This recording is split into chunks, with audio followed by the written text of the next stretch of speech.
श्री विष्णु पुराण प्रथम अंश पहला अध्याय। ग्रंथ का उद्बोध घात। श्री सूत जी बोले, मैत्रेय जी ने नित्य कर्मों से निवृत्त हुए मुनिवर पराशर जी को प्रणाम कर एवं उनके चरण छूकर पूछा, हे गुरुदेव, मैंने आप ही से संपूर्ण वेद, वेदांग और सकल धर्म शास्त्रों का क्रमशः अध्ययन किया है। हे मुनि श्रेष्ठ, आपकी कृपा से मेरे विपक्षी भी मेरे लिए यह नहीं कह सकेंगे कि मैंने संपूर्ण शास्त्रों के अभ्यास में परिश्रम नहीं किया। हे धर्मज्ञ, हे महाभाग, अब मैं आपके मुखारविंद से यह सुनना चाहता हूँ कि यह जगत किस प्रकार उत्पन्न हुआ और आगे भी दूसरे कल्प के आरंभ में कैसा होगा, तथा हे ब्राह्मण, इस संसार का उपादान कारण क्या है? यह संपूर्ण चराचर किससे उत्पन्न हुआ है? यह पहले किस में लीन था और आगे किस में लीन हो जाएगा?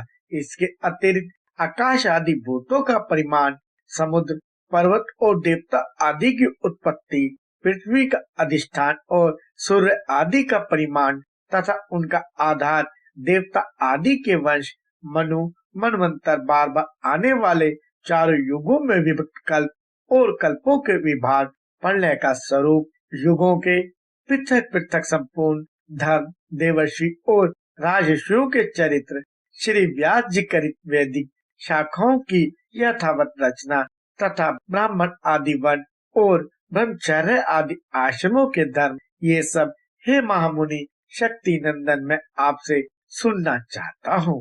हे ब्राह्मण, आप मेरे प्रति अपना चित्त प्रसादोन्मुख कीजिए, जिससे हे महामुने मैं आपकी कृपा से यह सब जान सकूं।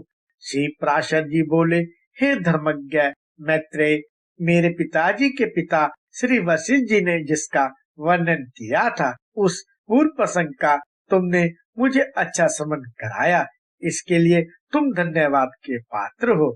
है मैत्रेय, जब मैंने सुना कि पिताजी को विश्वामित्र की प्रेरणा से राक्षस ने खा लिया है, तो मुझको बड़ा भारी क्रोध हुआ।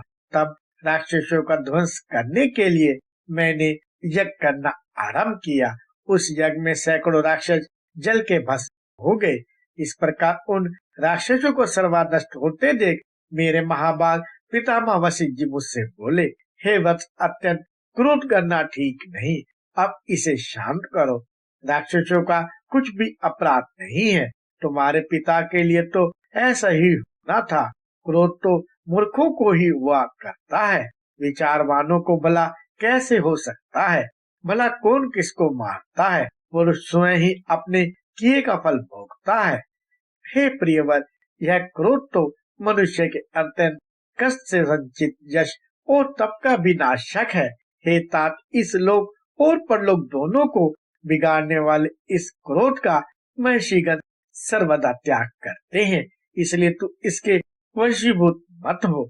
अब इन बेचारों निरपराध राक्षस को दग्ध करने से कोई लाभ नहीं।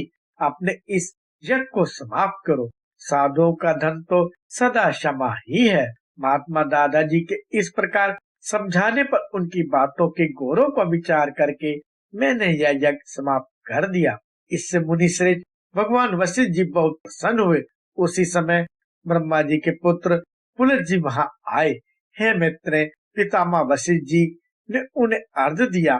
तब वे महर्षि पुलह के ज्येष्ठ भ्राता महाभाग पुलह जी आसन ग्रहण करके मुझसे बोले। पुलह जी बोले, तुमने चित्त में बड़ा वैर भाव रहने पर भी अपने बड़े बूढ़े वशिष्ठ जी के कहने से क्षमा स्वीकार की है, इसलिए तुम संपूर्ण शास्त्रों के ज्ञाता होगे।